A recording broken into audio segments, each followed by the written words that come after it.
अस्सलाम वालेकुम। आज हम आपके साथ बहुत ही बेहतरीन रेसिपी शेयर करने जा रहे हैं। हम आज अपने किचन में बनाएंगे शाही कौरमा और आप फुल वीडियो देखिएगा और आपको आज तमाम कौरमा, बेहतरीन कौरमा बल्कि बनाने की तमाम राज आज आपके साथ हम शेयर करेंगे अपनी वीडियो में। तो वीडियो का आगाज़ करते हैं। बिस्मिल्लाहिर्रहमानिर्रहीम। मैंने कौरमा बनाने के लिए 1 कप ऑयल लिया है, आप चाहे घी का भी इस्तेमाल कर सकते हैं। और ये 3 मीडियम साइज़ की प्याज को मैंने बारीक काट लिया है और वो हमने तेल में ऐड कर दी है। और अब हम इसको अच्छा सा क्रिस्पी सा सुर्ख करेंगे प्याज को। स्टार्ट में हम फ्लेम को हाई रखेंगे और फिर बाद में हम फ्लेम बिल्कुल स्लो करके प्याज को सुर्ख करेंगे। ज़बरदस्त सी क्रिस्पी प्याज फ्राई करनी है। सुर्ख प्याज फ्राई करने के लिए हमें थोड़ी थोड़ी देर में चमचा चलाते रहना है, प्याज को बिल्कुल छोड़ना नहीं है, क्योंकि अगर हम छोड़ देंगे प्याज को तो प्याज एक जैसी सुर्ख नहीं होगी, कहीं से तेज़ हो जाएगी और कहीं से हल्की हो जाएगी। तो हमें एक जैसी सुर्ख प्याज चाहिए और क्रिस्पी करनी है, तो थोड़ा आप खड़े रह के प्याज को गोल्डन करें।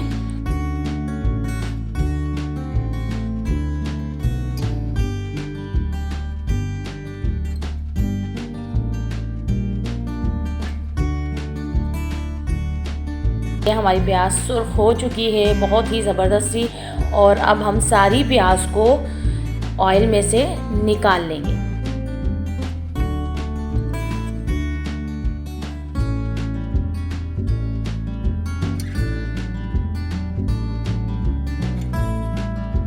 प्याज को हमने ऑयल में से निकाल लिया है और सारी प्याज को हम प्लेट में फैला देंगे और इसको कहीं हवा की जगह पे रख दें ताकि प्याज जो है ठंडी हो जाए और क्रिस्पी सी हो।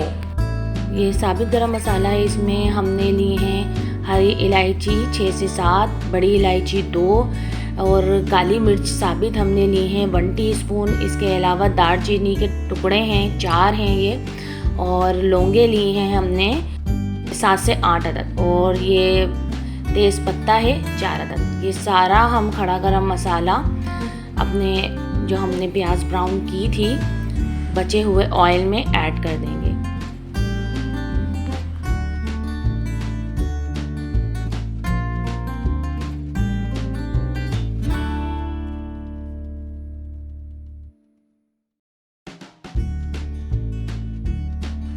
ये बड़ी इलायची है, इसको मैंने बीच में से तोड़ लिया है ताकि इसका अच्छा सा फ्लेवर निकल सके।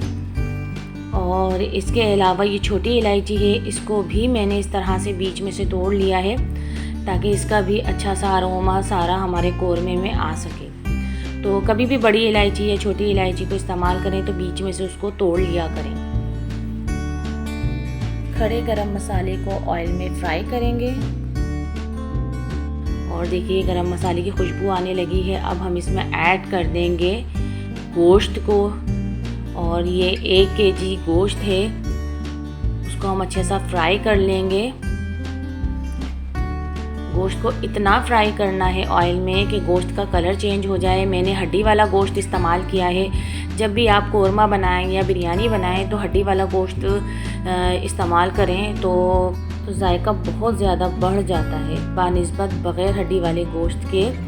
हड्डी वाले गोश्त की बिरयानी और कौरमा बहुत ज़्यादा लजीज होते हैं।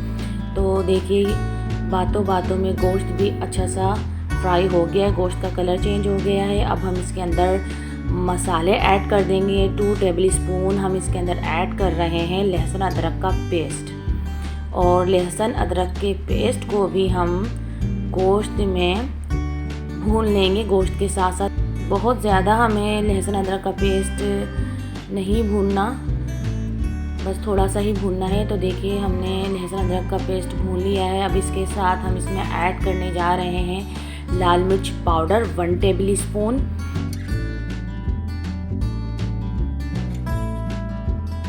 और धनिया पाउडर है ये भी 1 टेबल स्पून ही लिया है हमने। और इसके अलावा हम इसमें ऐड कर रहे हैं हल्दी 1 टीस्पून, और ये है ज़ीरा पाउडर, ये भी हम 1 टीस्पून ही इसमें ऐड कर रहे हैं। और नमक है ये 1 टेबल स्पून हम इसमें ऐड कर रहे हैं। आप अपने टेस्ट के मुताबिक ही ऐड कीजिएगा नमक और लाल मिर्च भी। नमक और लाल मिर्च हमेशा आप अपने टेस्ट के मुताबिक ही ऐड किया करें। और अब हम सारे मसाले को इसमें भून लेंगे। मसाले को ज़्यादा नहीं भूनना, बस इतना भूनना है कि जो थोड़ा सा पानी है वो ड्राई हो जाए।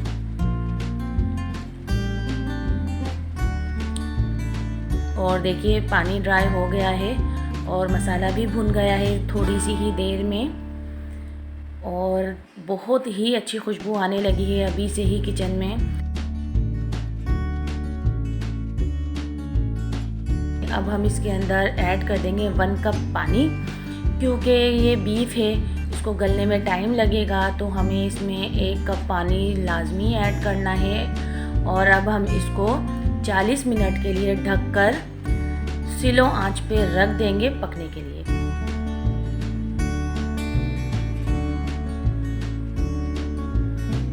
और ये हमने कुछ मसाले लिए हैं, जिसमें ये पिसा हुआ खोपरा है 1 टेबल स्पून, बादाम हैं 12 अदद बादाम हैं, इनको मैंने गर्म पानी में भिगा कर छील लिया है, इनका छिलका उतार दिया है। ये जावित्री है, इसके अलावा ये जायफल है, आधी हमने जायफल ली है, और हरी इलायची है 5 अदद। इस सारे मसाले को हम सिल पर पीस लेंगे। आप चाहें तो ब्लेंडर में पीस सकते हैं, ये आपकी मर्ज़ी पे डिपेंड करता है। मैं सिल पर ही पीसती हूँ। तो ये देखिए मैंने सिल पर सारा मसाला पीस कर तैयार कर लिया है। बहुत ही बारीक मसाला मैंने पीसा है। और ये सारा मसाला अब हम ऐड करने जा रहे हैं कौरमे में। तो देखिए 40 मिनट हो गए हैं कौरमे को पकते हुए। बीच बीच में मैं चमचा चलाती रही थी, देखती रही थी। तो देखिए गोश्त भी अच्छा सा टेंडर हो गया है। और अब हम इसमें ऐड कर देंगे जो सारा मसाला हमने सिल पर पीस के रखा था, सारा हमने कौरमे में ऐड कर दिया है।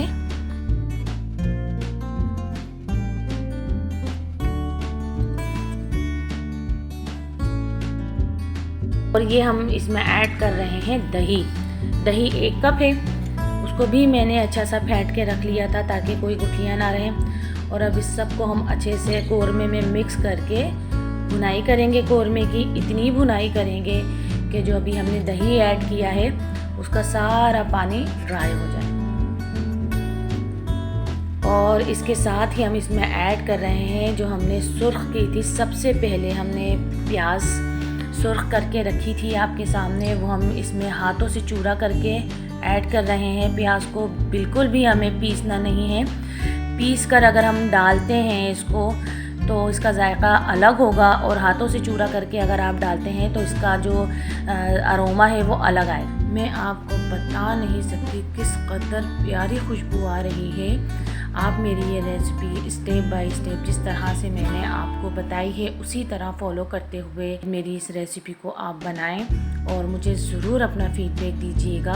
कौरमे की खुशबू को मज़ीद बढ़ाने के लिए हम इसमें कौरमा एसेंस 1/2 टीस्पून ऐड कर रहे हैं। और देखिए कौरमे का सारा पानी जितना भी एक्स्ट्रा पानी था सारा ड्राई हो गया है और तेल ऊपर आ गया है। अब हम इस स्टेज पर इसमें ऐड कर देंगे 1 कप दूध। डेयरी मिल्क यूज़ कीजिएगा। और अब हम इसको अच्छा सा मिक्स करके सिर्फ और सिर्फ 5 मिनट और पकाएंगे। बहुत ही प्यारी खुशबू आ रही है सारे किचन में।